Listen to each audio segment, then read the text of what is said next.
여리고성 함락 기사입니다.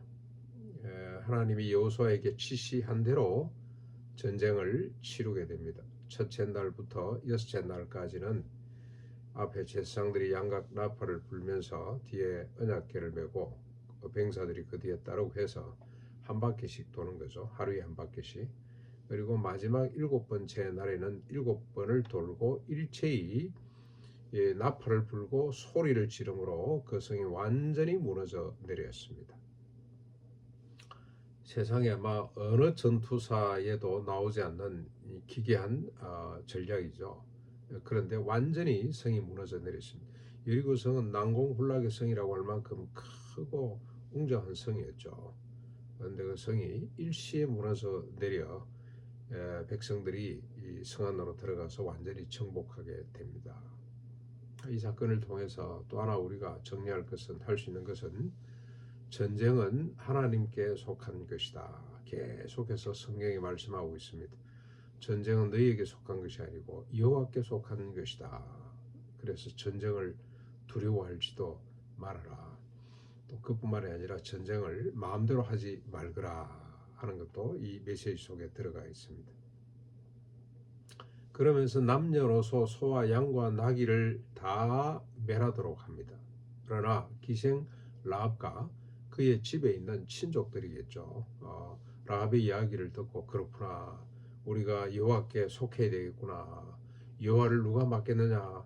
이스라엘 백성들이 이 언약의 땅에 정착해서 하나님의 뜻을 이룰 하나님의 백성이구나 라는 사실을 믿었던 사람들이겠죠.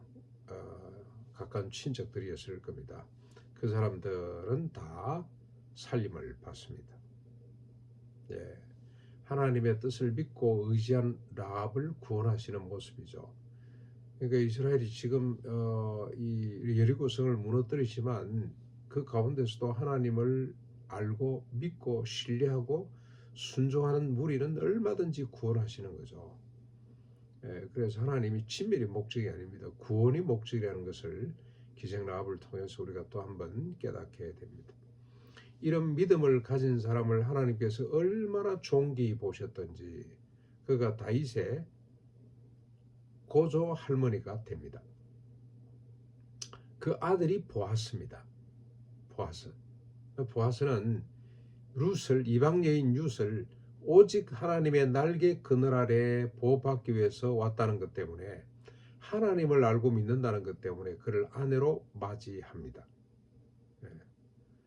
그래서 그들 사이에 살몬을 낳고 그 다음에 또 살몬의 남편이 살몬의 이 아내가 이제 이 기생 라합이죠.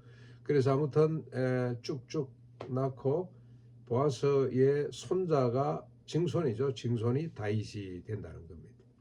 그래서 믿음의 계보, 육신적으로 예수 그리스도까지 이어지는 이 믿음의 계보에 당당히 기생 라합이 들어가게 됩니다. 그 전에 또 한 사람이 있죠. 유다의 며느리였다가 유다의 아이를 낳은 다말 같은 사람도 있습니다. 그래서 이 마태복음 1장에 보면 예수님 족보가 나오는데 그 중에 여인 이름이 3사람 들어가거든요.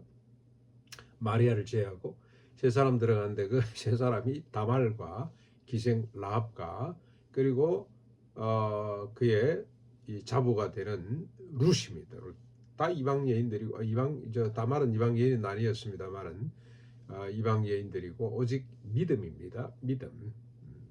하나님의 언약을 믿고 그 언약을 너무 사모해서 자신의 모든 삶을 던져 그 언약 가운데 섰던 여인들을 통해서 하나님은 믿음의 때를, 구원의 역사를 이어가신다는 겁니다.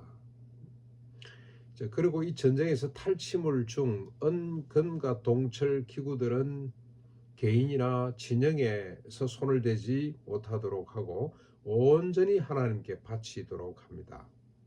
이는 뭘 의미합니까? 이 전쟁은 약탈을 위한 전쟁이 아니다. 하나님의 뜻, 공의와 인애를 펼치기 위한 성전이기 때문에 이런 물건에 대해서 욕심에 사로잡히면 안 된다는 겁니다. 전쟁을 일으키고 전쟁의 병사를 동원하기 위해서는 이게 보상이 돼야 되죠. 너희들이 이번 전투에 잘 참여해서 승리하게 되면 큰 탈취물을 얻게 될 것이다. 이래야 전쟁이 동원이 되는데 하나님은 그렇게 하지 못하도록 했습니다. 왜 그러냐? 이 전쟁은 아까도 밝힌 것처럼 하나님의 뜻을 펼치기 위한, 하나님의 뜻은 또 뭡니까? 온 인류가 존엄하고 행복하고 안전하게 살아 생육하고 번성해서 땅에 충만해지는 하나님의 창조, 첫 창조 때의 질서를 회복하는 거죠. 그 영광을 회복하는 것인데 그 뜻을 위해서 치러지는 전쟁이기 때문에 어떤 개인적인 욕망, 사리사욕이나 탐욕에 물들어서는 안 된다는 겁니다. 그리고 마지막으로 여호수아가 이제 맹세하죠. 이 여리고성을 정복하고 난 뒤에 그가 거기다 기념비를 세우고 자신의 업적을 과시하고 이런 것이 아니고 하나님 앞에 온 백성들 앞에 맹세하게 됩니다. 누구든지 일어나서 이 여리고성을 건축하는 자는 여호와 앞에 저주를 받을 것이다.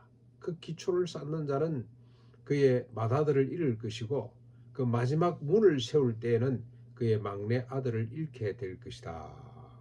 다시는 여리고성이 가나안 땅에 세워지지 못하도록 했습니다. 왜 그렇습니까?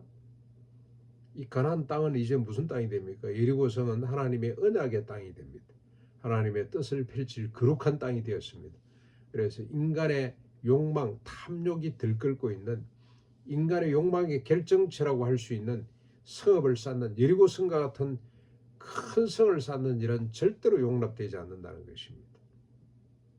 하나님의 뜻, 정의와 인애를 부정하는 그 어떤 역사도 반복되어서는 안 된다는 그런 메시지를 담고 있습니다. 그래서 이 땅이 거룩한 땅이 될 수 있도록 거대한 땅이 아니라 거룩한 땅이 되도록 그렇게 백성들 앞에 다짐을 받고 여호수아가 온 백성들 앞에 결단을 촉구하게 된다는 것입니다. 이렇게 여호와께서 여호수아와 함께 하시니 여호수아가 여리고성을 완전히 함락하게 되고 그 소문이 온 땅에 퍼지게 됩니다.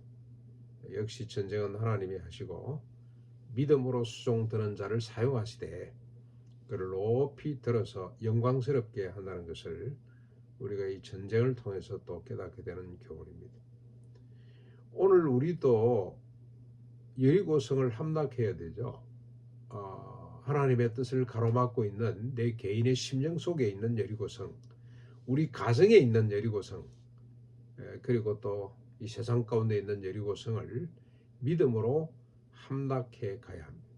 한 달란트 받은 자처럼 나 같은 사람이 뭘 하겠어 하고 이 귀한 사명을 땅에다 파묻어 두면 안 됩니다. 2달란트, 5달란트 받은 자처럼 각자 처한 위치에서 최선을 다할 때 반드시 하나님의 사명은 실천만 하면은 반드시 열매가 있는 거죠. 교회가 세워지기만 하면 반드시 열매가 나타나도록 되어 있습니다. 하나님의 뜻이 시행되는 곳에는 반드시 결과가 좋은 선한 결과가 있다는 겁니다. 그런 결과가 없다는 것은 뭘 말하느냐? 하나님의 뜻이 아니든지 아니면은 열심을 다하지 못했던 믿음이 약했든지 둘 중에 하나겠죠. 오늘도 우리 앞에 놓여 있는 여리고성을 정복해 가는 복된 하루가 될 수 있기를 바랍니다. 주님의 이름으로 기도하겠습니다.